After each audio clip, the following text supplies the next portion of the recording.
Hello, dear students. Today I will discuss about reported speech. Reported speech क्या होता है और रिपोर्टेड स्पीच के बारे में आज हम जानेंगे. रिपोर्टेड स्पीच, देखिए सबसे पहले मैं आपको बताना चाहता हूं डायरेक्ट स्पीच. डायरेक्ट स्पीच किसे कहते हैं?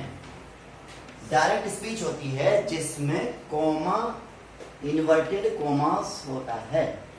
फॉर एग्जाम्पल, मैंने कहा Ram said to me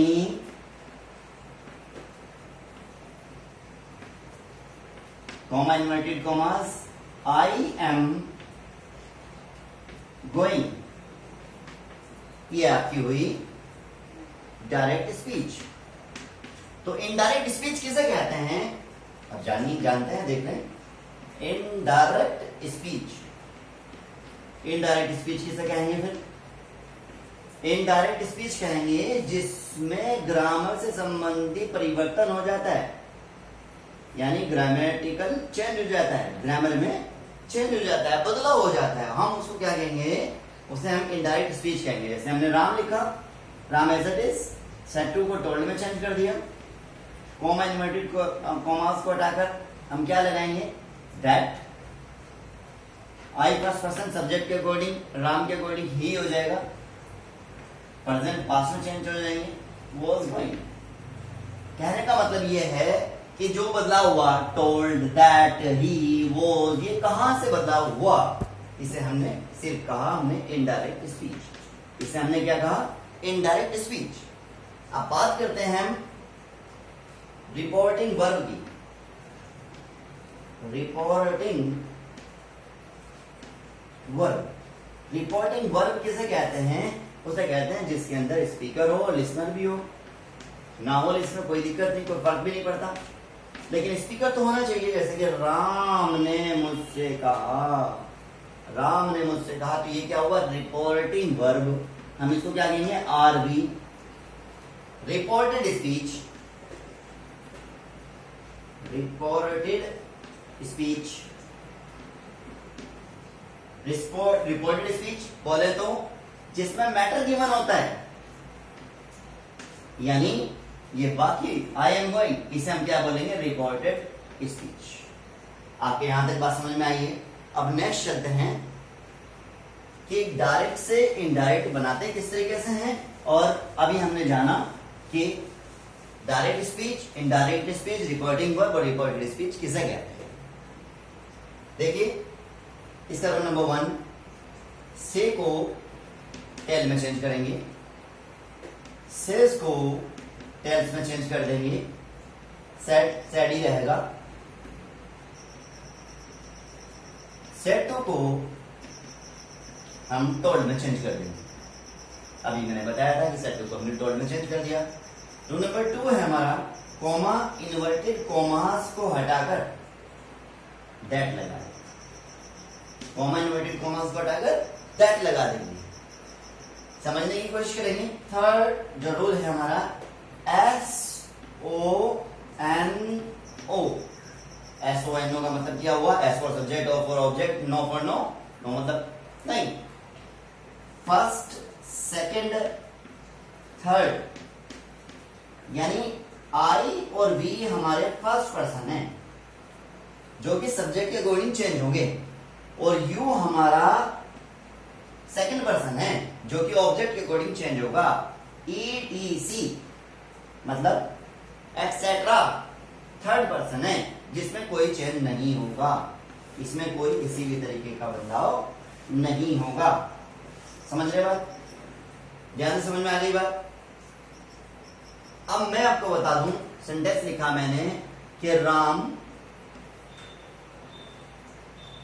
said to me, comma inverted commas, I am going. यानी मैं आपको बताना चाहता हूं कि ये क्या कहना चाह रहा है कि राम एज इट इज लिखा जाएगा. अभी बताया था सेड टू को किसमें चेंज करेंगे? टोल्ड में. तो हमने क्या किया? सेड टू को हमने टोल्ड में यहां चेंज कर दिया. Told me, comma inverted commas को हटाकर हम क्या लगाएंगे? रूल नंबर 2 दैट लगा. यहां तक आपके समझ में क्लियर आएगा.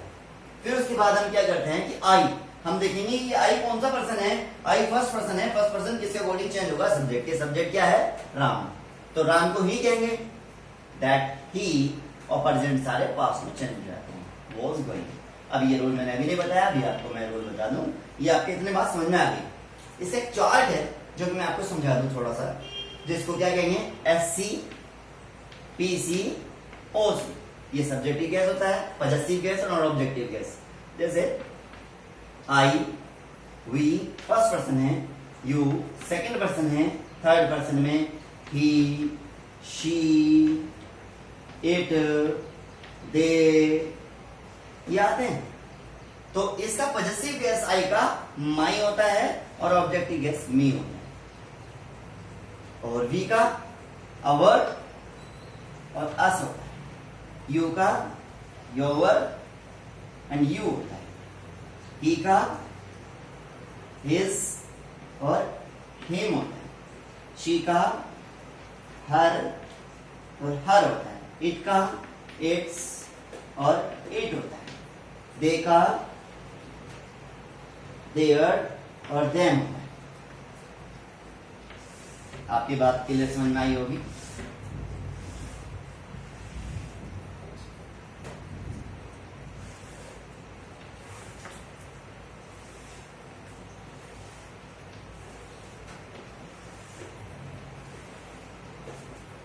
बात करते हैं, फॉर एग्जाम्पल मैंने कहा Ram said to me, Ram ने मुझसे कहा I am going to your house, कि मैं तो आपके घर जा रहा हूं, क्लियर बात। अब बात करेंगे कि यहाँ योवर को किस तरीके चेंज करेंगे। हमने सेड टू को टॉल में चेंज कर दिया था, मीजू का टू कॉमन इन्वर्टेड कॉमर्स को हटाकर हमने दैट लगाया। आई कौन सा पर्सन है, फर्स्ट, आई फर्स्ट पर्सन किसके अकॉर्डिंग चेंज होगा, सब्जेक्ट के अकॉर्डिंग चेंज होगा, सब्जेक्ट तो ही सारे प्रेजेंट पास्ट में चेंज हो जाते हैं, गोइंग टू, बात यहां से आई। यू कौन सा पर्सन है, यू सेकंड पर्सन है, सेकंड पर्सन किसके अकॉर्डिंग चेंज होता है, ऑब्जेक्ट के, और यहाँ पर क्या लिखा हुआ है, योवर, तो यू की दूसरी पोजीशन होगी योवर, जिसे पॉजेसिव केस कहेंगे, योवर। यू किसके अकॉर्डिंग चेंज होता है, ऑब्जेक्ट के, ऑब्जेक्ट क्या है, मी। अब मी का ये जो मी लिखा हुआ है, इसका वही वाला पर्सन है, पॉजेसिव केस क्या होगा, आई, माई, मी, तो योवर का क्या हो जाएगा, माई। तो हम क्या लिख देंगे यहाँ पर, माई हाउस। क्लियर, यहां तक समझ में आपके आ गई। नेक्स्ट रूल नंबर 4, जो नेक्स्ट रूल होगा उसको हम किस तरीके से एक्सप्लेन करेंगे और उसके अंदर क्या चीज है। अगर कोई भी, नेक्स्ट रूल है, अगर कोई भी यूनिवर्सल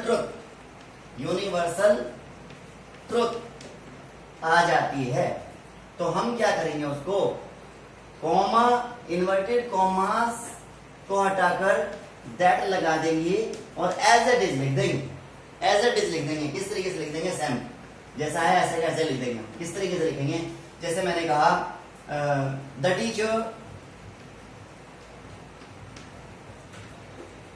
टीचर सैड, टीचर ने कहा the earth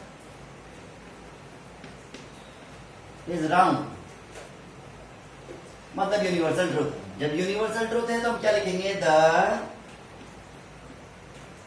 teacher sad, common inverted commas को हटाकर क्या लगा देंगे, that the earth is round. बात समझ में आ गई। नेक्स्ट रूल, नेक्स्ट रूल है हमारा, अगर if reporting verb is in, अगर रिपोर्टिंग वर्ब किसमें, इज इन प्रेजेंट और फ्यूचर, या तो प्रेजेंट में हो या फिर फ्यूचर में हो, तो हम क्या करेंगे, no change in the tense of reported speech, तो हम रिपोर्टेड स्पीच के टेंस में कोई भी बदलाव नहीं करेंगे। बात समझ में आई, किस तरीके से। सपोज मैंने कहा Ram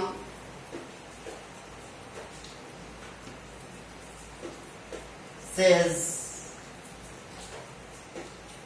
to me I am going.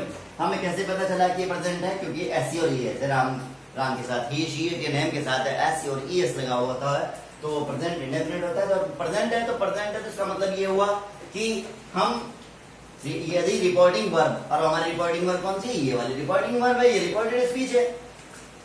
तो रिपोर्टिंग वर्ब प्रेजेंट में हो या फ्यूचर में, तो प्रेजेंट में हो गई। तो no change in the tense और रिपोर्टेड स्पीच, तो इसके टेंस में चेंज नहीं करेंगे, बस सिर्फ ध्यान से समझेंगे इसको। तो राम एज इट इज लिखा गया, सेज की जगह टेल्स हो गया, मी कॉमा इन्वर्टेड कॉमा को हटाकर दैट लगा दिया। आई कौन सा पर्सन है? First person. किसके अकॉर्डिंग चेंज होता है? सब्जेक्ट की। हमने क्या लिखा? ही। प्रेजेंट को पास्ट में चेंज करते हैं, लेकिन यहाँ पर क्या हुआ? कह रहा है कि टेंस को चेंज नहीं करेंगे, ही इज गोइंग, यहाँ प्रेजेंट ही रह जाएगा। क्लियर बात समझ में आ गई? Next rule. अब हम नेक्स्ट रूल के बारे में बात करेंगे। नेक्स्ट रूल में क्या है कि जितनी भी दूर वाली चीजें हैं, जितनी भी निकट वाली चीजें दूर वाली चीजों में बदल जाएंगी। जैसे हियर को किसमें बदल देंगे? देयर में बदल देंगे। टुडे को किसमें बदल देंगे? दैट डे में बदल देंगे। यस्टरडे को किसमें बदल देंगे? द प्रीवियस डे में बदल देंगे। द प्रीवियस डे में, द डे बिफोर में भी बदल देंगे इसको। टुमारो को किसमें बदलेंगे? द नेक्स्ट डे में बदल देंगे। एगो को किसमें बदलेंगे? बिफोर में बदल देंगे।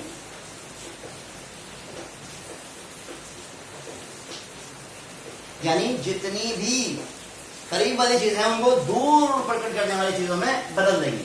Next rule. नेक्स्ट रूल क्या है? जितने भी प्रेजेंट होंगे सब पास्ट में चेंज हो जाएंगे। जितने भी प्रेजेंट होंगे सभी किस में चेंज हो जाएंगे? पास्ट में। यानी सारे के सारे प्रेजेंट किस में चेंज हो जाएंगे? पास्ट में। प्रेजेंट इंडेफिनिट को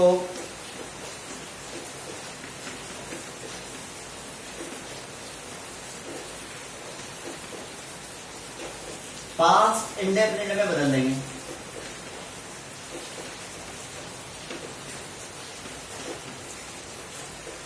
प्रेजेंट कॉन्टिन्यूस को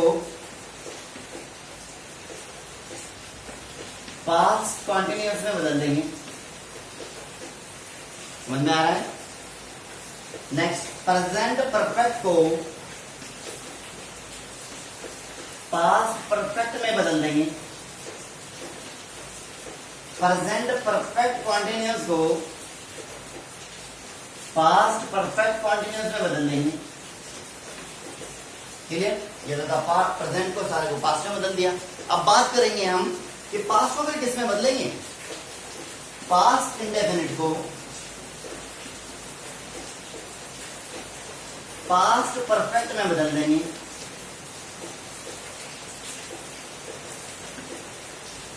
पास्ट कॉन्टिन्यूस को पास्ट परफेक्ट कॉन्टिन्यूस में बदल देंगे। और पास्ट परफेक्ट